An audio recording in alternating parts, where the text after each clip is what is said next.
I slam my fork down. The clink echoes through the dining room like a gunshot. Everyone goes silent. "You're giving everything to them," I say, staring directly at my mother, my voice calm but deadly.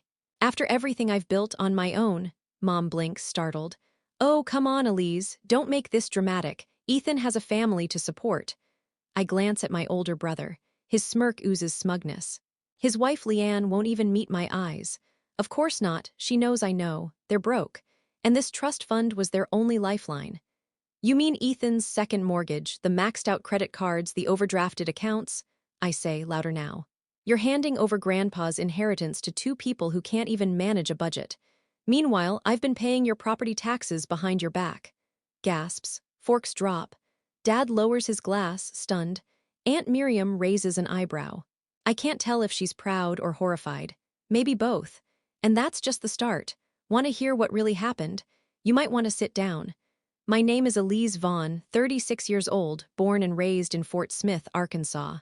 If you've ever been the invisible daughter, the one whose victories were ignored while your brother got trophies for breathing, you'll understand where this is going. Growing up, our house looked perfect from the outside. White shutters, a porch swing, neighbors who waved. But inside, it was the church of Ethan, and I was just a footnote. Straight A's, ignored. Science fair win, barely a nod. But Ethan. He got a standing ovation for bringing home a D and trying his best. I remember once, I was 13, I won a statewide poetry contest. I ran home, clutching my certificate. Mom didn't even look up from helping Ethan iron his band uniform. "We'll celebrate later," she said. Later never came. It wasn't just favoritism, it was erasure. Ethan could do no wrong. And I could do no right, even when I was doing everything right. Only Aunt Miriam, Dad's older sister, saw me. She'd sneak me books about business and architecture. Once, she gave me a journal and said, "Build your world, Elise. You don't need their permission." So I did. After college, I lived like a ghost. Modest apartment. No flashy car.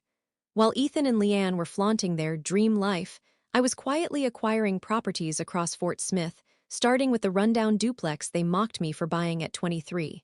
I flipped that place in 6 months, bought another, then another. I reinvested every dime. No vacations, no designer handbags, just bricks, mortar, and leverage. By 30, I owned 10 properties. By 35, 24, including 3 homes directly across from Ethan's over-leveraged McMansion. I could see their fancy pool from my office window and smiled knowing that I owned the contractor who built it. I never told them, not because I was ashamed, because I was waiting. 3 months ago, Mom called another family dinner. I knew what it would be, another slideshow of Ethan and Leanne's latest cruise, another roast where I'd be the side dish of pity. But this one was different. They announced, with wine glasses raised, that Grandpa's trust, once promised to be split, was being handed over entirely to Ethan and Leanne. "Ethan's building a legacy," Mom said, like I hadn't been doing exactly that for 15 years. I smiled, reached into my purse, and dropped 3 manila folders onto the table. "What's that?" Ethan asked. "Proof that I own the 3 properties surrounding your house," I said. "If I wanted to, I could turn them into short-term rentals, throw pool parties every weekend, or paint them neon green just for fun." His wife's jaw dropped. Mom sputtered. "I don't need your trust fund," I said, "because I own everything you've been pretending to have." The fallout was nuclear, and the best part, the revenge wasn't even close to finished. Like stories like this? Smash the like button, drop your city in the comments, and tell me, have you ever been underestimated by your own family? The next morning, my phone exploded with calls. First, Mom, 6 voicemails in a row. Ranged from guilt-tripping, "I can't believe you do this to your own family," to straight-up denial. "You're just bitter, Elise. Ethan needs help more than you." Then Ethan. He left one message. "Elise, you need to retract what you said. Leanne's parents heard. You embarrassed us. I don't know what game you're playing, but this isn't funny." I didn't respond. They thought I was bluffing, that I'd fade back into the background like I always did. They had no idea I was just getting started. Aunt Miriam came by later that day. She brought coffee and a knowing smile. "That was one hell of a move, kid," I laughed. "You think I went too far?" She sipped her latte. "No. I think you finally went far enough." I needed to hear that, because deep down, part of me wondered if I'd become what I'd sworn I wouldn't, a mirror of my mother, obsessed with winning. But Aunt Miriam reminded me I wasn't lashing out. I was reclaiming something stolen. My voice, my place, my name. A week after the dinner, I started to hear the whispers. Apparently, Leanne's parents were not thrilled about the trust fund drama. Word got around fast. Fort Smith isn't exactly LA, turns out. They'd loaned Ethan and Leanne money. A lot of money. And now they wanted it back. To save face, Ethan tried to flip their house. Listed it for well above market. Too bad I knew the local housing board. Through a contact, I learned they'd already been denied for multiple renovations due to code violations they ignored during their last remodel. And worse, their pool contractor had filed a lien for non-payment, so I did what any smart investor would do. I bought the lien, which meant Ethan couldn't legally sell his house without paying me off. He didn't even know yet. The real twist came 2 weeks later. I was walking one of my properties when a neighbor flagged me down. "You hear what happened to Ethan?" she asked, eyes wide. "No, what?" IRS showed up. Someone filed a tip about unreported income from one of his little consulting side gigs. I smiled, slow and satisfied. I didn't file that tip, but I knew someone who did. Tina, my old college roommate turned freelance journalist, had been quietly digging into Ethan's real estate investments for months. She'd found some suspicious rental scams he'd used to fudge cash flow numbers for loans. She submitted the findings anonymously. Ethan didn't just lose the house. He lost his license, his bank froze assets, and his wife, she moved back in with her parents in Fayetteville. They didn't separate, not yet, but it was coming.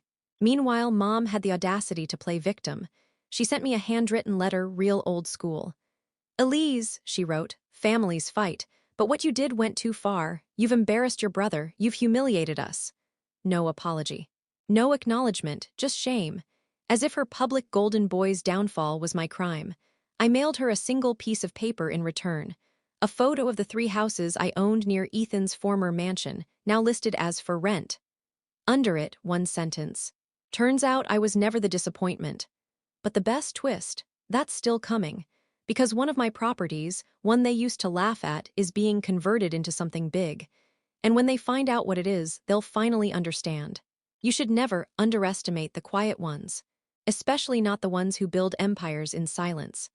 The banner hung proudly across the old duplex I bought at 23. Coming soon, the Vaughn Learning Center, free financial literacy and small business support. I hosted a press event with local news, city council members, and small business owners. Right in the heart of Fort Smith, right across from what used to be Ethan's mansion. The irony, we were standing on a property he once mocked me for buying. He called it a dump, said I was wasting my time flipping crack houses. Now that crack house was a community resource funded entirely by my real estate profits. No loans, no partners, just me. Tina covered the launch in a local feature titled, "How Fort Smith's Quietest Woman Became Its Boldest Entrepreneur." She left out family drama but dropped one line that said everything. In a poetic twist, Vaughn now owns 3 properties that once sat in the shadow of her brother's mansion, until his debts eclipsed it entirely.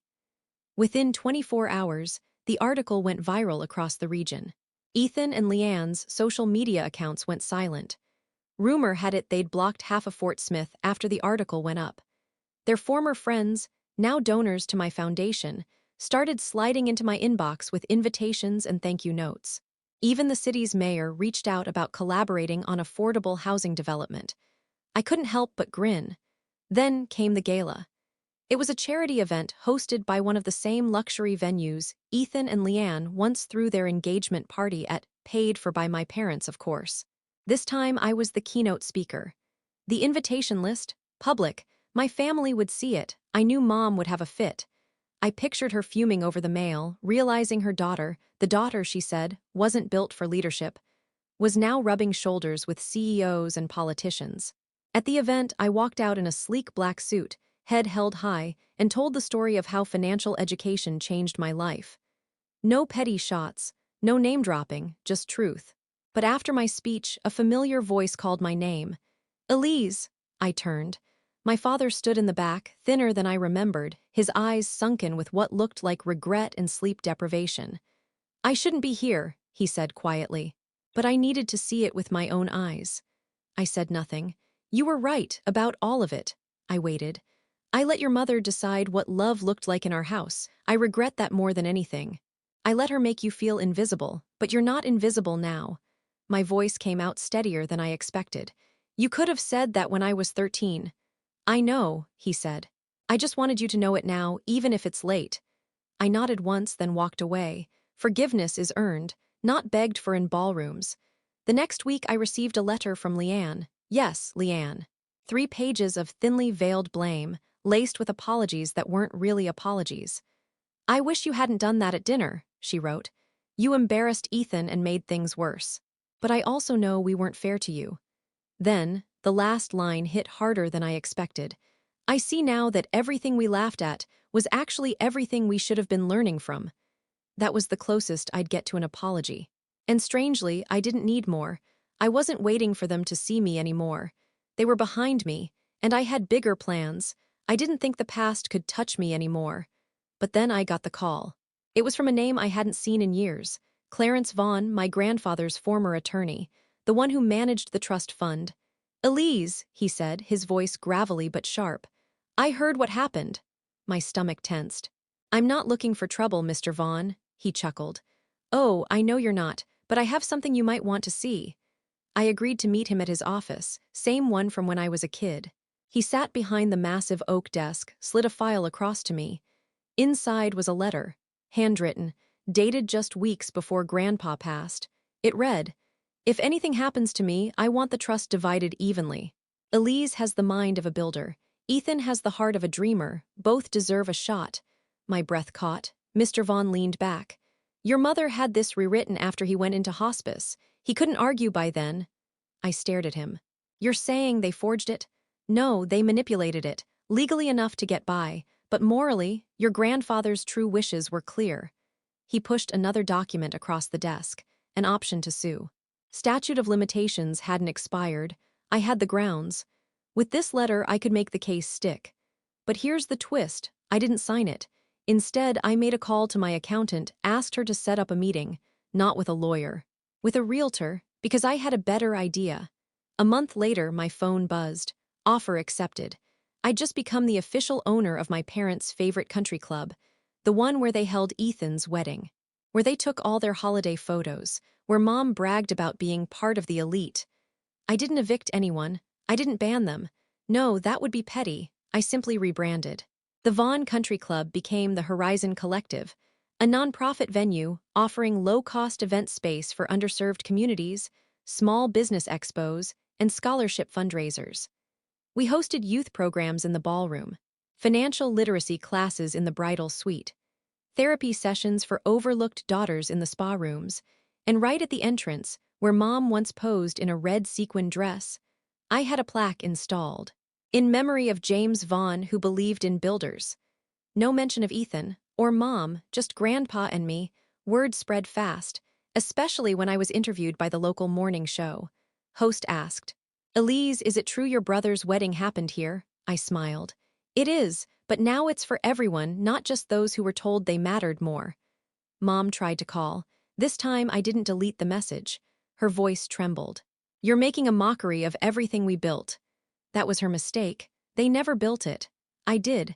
It's been 12 months since I dropped that folder of deeds on the dinner table. 12 months since I stopped begging for scraps of approval.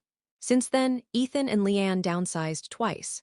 First to a 1-bedroom, then to a studio above a pawn shop on North Greenwood. Last I heard, Leanne was working nights at a boutique salon while Ethan bounced between part-time consulting gigs. They still blame me. Not their spending. Not their lies. Me. Let them. Mom never showed up to the Horizon Collective. Not for a single event, not even when I was named Fort Smith Citizen of the Year by the Chamber of Commerce. But Dad did. He stood in the back during my award speech, eyes glassy but proud. He didn't try to talk afterward. He just nodded. It was enough. The final confrontation came on a rainy Thursday. I was closing up the center when I heard heels on the tile.